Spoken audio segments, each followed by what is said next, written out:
नाही, एकच संदेश आहे फक्त. 2014 पासून आतापर्यंत बघितलं असेल, ज्या ज्या ठिकाणी पंतप्रधान महोदय जातात त्या त्या ठिकाणी फक्त विकासाचा नारा दिला जातो आणि विकास केला जातो. विकासाशिवाय इथं बाकीची कुठलीच चर्चा होत नाही. तुम्ही बघितलं असेल सोलापूरला सुद्धा कदाचित भारताच्या इतिहासातला जवळपास 5 वेळा पंतप्रधान साहेब सोलापूरला येऊन गेले. मला वाटतं ते सोलापूर जिल्ह्याचं किंवा सोलापूर शहराचं हे भाग्य आहे. आणि आज धाराशिव शहरामध्ये मला वाटतं कित्येक वर्षानं पहिल्यांदाच पंतप्रधान साहेबांची सभा या ठिकाणी होते. आणि म्हणून आम्ही आशावादी आहोत की अतिशय हा आकांक्षित जिल्हा आहे, भारतातला 3 नंबरचा मागासलेला जिल्हा आहे. महाराष्ट्र शासन त्या दृष्टीनं विकासाचे वेगवेगळ्या पद्धतीनं पावलं टाकतंय, त्या ठिकाणी वेगवेगळ्या पद्धतीचं बजेटरी प्लॅनिंग करतंय. आणि तरीसुद्धा ह्या ठिकाणी केंद्राची मदत असल्याशिवाय आकांक्षित हा जो डाग आहे तो पुसला जाणार नाही. आणि मेन करून आमचे जे 3 नेते आहेत, आमचे मुख्यमंत्री एकनाथभाई शिंदे, आमचे उपमुख्यमंत्री देवेंद्रजी फडणवीस साहेब आणि आमचे वित्तमंत्री उपमुख्यमंत्री अजितदादा, हे त्यांच्या निदर्शनास आणून देतील की ह्या ठिकाणी मोठमोठ्या उद्योगधंद्याची गरज आहे, ह्या ठिकाणी केंद्राच्या मोठ्या पॅकेजची गरज आहे. आणि सगळ्यात महत्त्वाचा प्रश्न जो पाण्याचा प्रश्न आहे, जो कित्येक वर्ष आतापर्यंत 40 वर्ष नुसतं काँग्रेसने याच्यावरती राजकारण केलं, ते कुठंतरी येत्या वर्षभरामध्ये आपल्याला तो डाग पुसायचा आहे.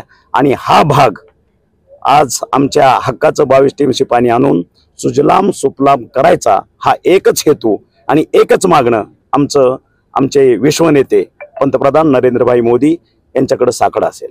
साहेब, आता ते त्यांनाच विचारायचं त्यांनी काय म्हणतात ते, त्याच्यावर माझं वक्तव्य, मी त्याच्यावरती एक्सप्रेशन द्यायचं काय कारण नाही.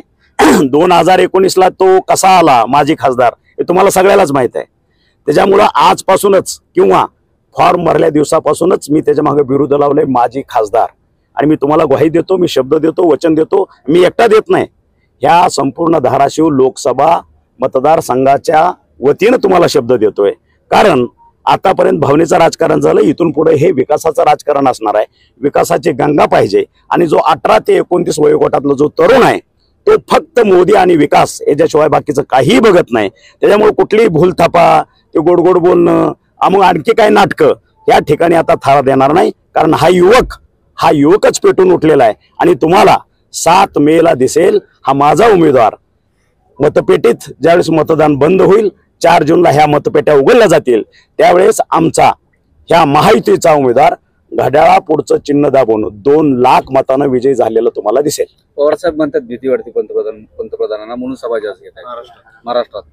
पवारसाहेब असं म्हणतात की पंतप्रधानांना जागा जाण्याची भीती वाटते म्हणून महाराष्ट्रात सभा जास्त घेत आहेत पंतप्रधान, असं त्यांचं म्हणणं आहे.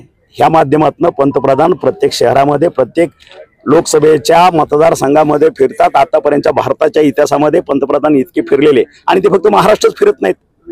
तुम्ही बघा, ज्यावेळेस 7 टप्प्यामध्ये आपलं हे इलेक्शन आहे, इलेक्शन प्रोसेस, त्यावेळेस प्रत्येक ठिकाणी तितके वेळ त्या ठिकाणी जात आहेत.